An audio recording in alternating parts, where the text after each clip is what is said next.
And thank you everyone for coming all the way here. And obviously, I'm so pleased and honored to be here today with all of you at this historic Chinese cemetery, which I have the honor of visiting last summer, invited by Elsie and George. So the local Chinese Cultural Association and the Kamloops Chinese Freemason have done a wonderful job of maintaining this place of peace and tranquility. Not only is this place culturally significant, as the last remnant of Kamloops' once bustling Chinatown, is also historically important. So much so that in January 2016, this cemetery was chosen as one of the 21 places of historical significance to British Columbia's Chinese Canadian community. It is a very special place indeed. Today, we are all here to remember those who are no longer with us and to ensure their legacy remains for generations to come. I'm referring, of course, to the many Chinese Canadians who lived and worked in the Kamloops area during the construction of the Canadian Pacific Railroad in the late 1800s. This was an incredibly dangerous job, and many of the men who built the railroad are actually buried here. Those who survived later worked on local farms or in orchards. Others became merchants and restaurant owners.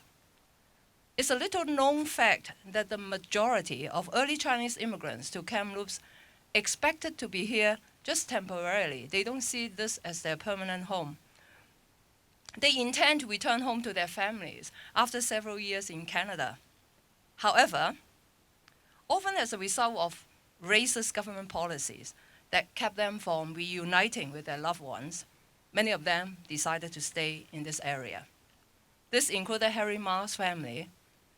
Harry and his brother were born in China, and his dad left his wife and children there to work in Canada, in Kamloops here.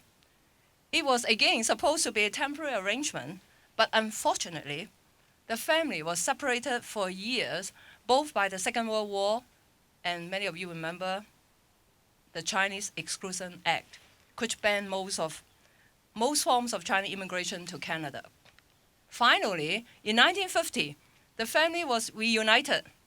The Mas welcomed another child and built a life together, running their Kamloops grocery store.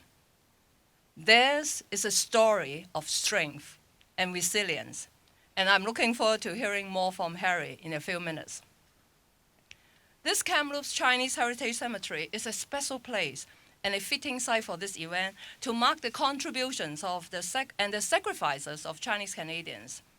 This commemorative monument, like so many others being announced across the province, represents a sad time for British Columbia and for Kamloops. A time when Chinese Canadians struggle to maintain their dignity in the face of racist government policies and regulations.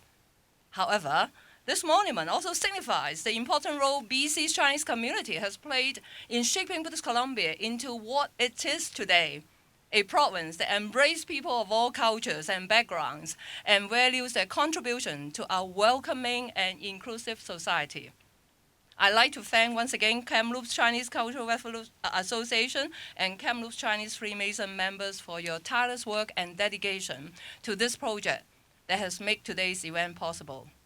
Just going a little bit back to history, not that long ago, in December 2013, Chinese Canadians attended a community forum in Kamloops where government and myself was present, heard from those who were directly and indirectly impacted by the historical discriminatory legislation.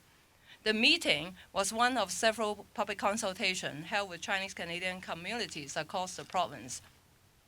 Later in 2014, Premier Christy Clark apologized to BC's Chinese Canadian community on behalf of the entire Legislative Assembly for historic wrongs committed by previous governments.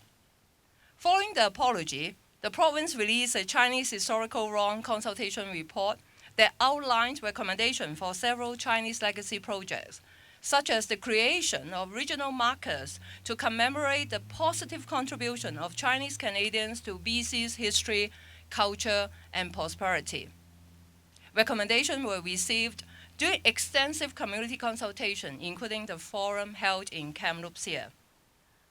This strong monument will serve as a permanent tribute to Kamloops Chinese Canadian pioneers and commemorate their hard work, their dedication to community and family, and their significant contributions to the building of Kamloops and the development of British Columbia.